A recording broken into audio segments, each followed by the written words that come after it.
পৃথিবীর মধ্যে কোনো একটা দেশে আমি রেসিজমের শিকার হই, সেই ঘটনাটা আর সেই ঘটনার শিক্ষাটা খুব সংক্ষেপে বলার চেষ্টা করব। কি হয়, কোনো এক দেশে আমি একটা পাবলিক প্লেসে বসেছিলাম, সেখানে যে কেউ বুঝতে পারবে, সেটা সবার অধিকার আছে, আপনি আমি যে কেউ। তো সেইখানে 3 জন ব্যক্তি আসে এবং আমাকে ইঙ্গিত করে ওইখানে গিয়ে বসো। আমি আবার অবাক হয়ে দেখে থাকি, তারপরে আমি কারণ জিজ্ঞাসা করার চেষ্টা করি, কেন কেন তো আমারও তো অধিকার আছে এখানে বসার। আমি না এই ধরনের 3-4টা প্রশ্ন করি, যেটা তাদেরকে মনে হয় আঘাত করে, তাদের ইগোতে আঘাত করে, তারা তাদের টেম্পার হারায় ফেলে। তারা নানান ধরনের কথা বলা শুরু করে যে আমরা ফকির টাইপের, মানে এই ধরনের গরিব, এই সেই এইখানে আসে চাকরামি করি বা এই ধরনের কিছু। মুদ্রা বিষয় এটা ছিল যে দিস ইজ মাই কান্ট্রি, এটা আমার দেশ, এখানে তোমরা এই সেই, মানে এই ধরনের কিছু বারবার এটাই সে রিপিট করতেছিল, এটা আমার দেশ, আমার অধিকার বেশি তোমার থেকে, তুমি তো এখানে উড়ে আসে বসছো, হ্যাঁ তোমাকে এখানে থাকতে দিছি, এটাই তো বড় বিষয়। এটাই আর কি মূল বিষয় ছিল। সে সময় আমি আবার মাথা ঠান্ডা ছিল তো অন্য দেশে, তো আমি তখন তাকে বলি, হ্যাঁ তুমি ঠিক আছো, তুমি ঠিক কোথায় বলছো, এটা তোমার দেশ, কিন্তু এই পৃথিবীটা আমার, আর তুমি এখানে বসবাস করতেছো, তাহলে what about that, do you ever think about that thing? তো আমি এটা বলেই সঙ্গে সঙ্গে লম্বা পা ফেলে চলে যাই। সে বারবার বলতেছিল যে this is my country, this is my country, and আমি সেই সময় কেন জানি নিজেকে আটকাতে পারিনি, আমি প্রশ্ন করে ফেলি। অন্য সময় স্কিপ করে চলে যেতাম, সেই সময় আটকাতে পারিনি, সে সময় প্রশ্ন করি, yes it is your country and I am living here, this earth is also mine and you are living there. সেই সময় আমি এটা বলেই লম্বা পা ফেলে চলে যাই, এবং সেখানে আমি 2-3 সেকেন্ডের মতো ছিলাম, সে পাজলড হয়ে যায় 3 জনই।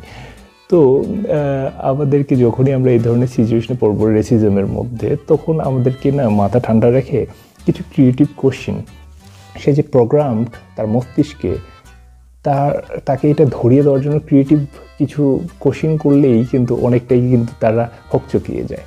তারা সাধারণত মনে করে যে আমাদেরকে ছোট করবে, সে নিজেই নিজের ফাঁদে পা দিয়ে দেয়। তো এটাই যে আমার একটা গুরুত্বপূর্ণ শিক্ষা ছিল, যে যখনই লাইফের কোনো রেসিজমের শিকার বা এই ধরনের ইয়াতে পড়বো, তখন বেশিরভাগ সময় অ্যাভয়েড করে যাওয়াটাই বেটার। আর যদি সম্ভব হয় এই ধরনের ক্রিয়েটিভ, তার যুক্তি তার মধ্যেই ফেলে দেওয়া, তাকে ফেলে দেওয়াটা খুব ভালো হয়, তখন তার মুখটা দেখার মতো হয়। আর আরেকটা বিষয়, এখানে একটা গুরুত্বপূর্ণ বিষয় যে রেসিজম, তাই বলে ওই দেশে মানুষ, এই 2-1টা মানুষ এই ধরনের হইতে পারে, শত শত মানুষের মধ্যে 2-3টা মানুষ এই ধরনের থাকতে পারে। তো হ্যাঁ, এটা স্বাভাবিক যে কোনো দেশে। এমনটা না যে বাইরের দেশে গিয়ে সেখানেই মানুষ রেসিজমের শিকার হয়। বাংলাদেশের মধ্যেও, আমাদের মধ্যেও কেউ ধর্মের জন্য, কেউ হলো ধনী গরিবের ক্লাসের জন্য হয়।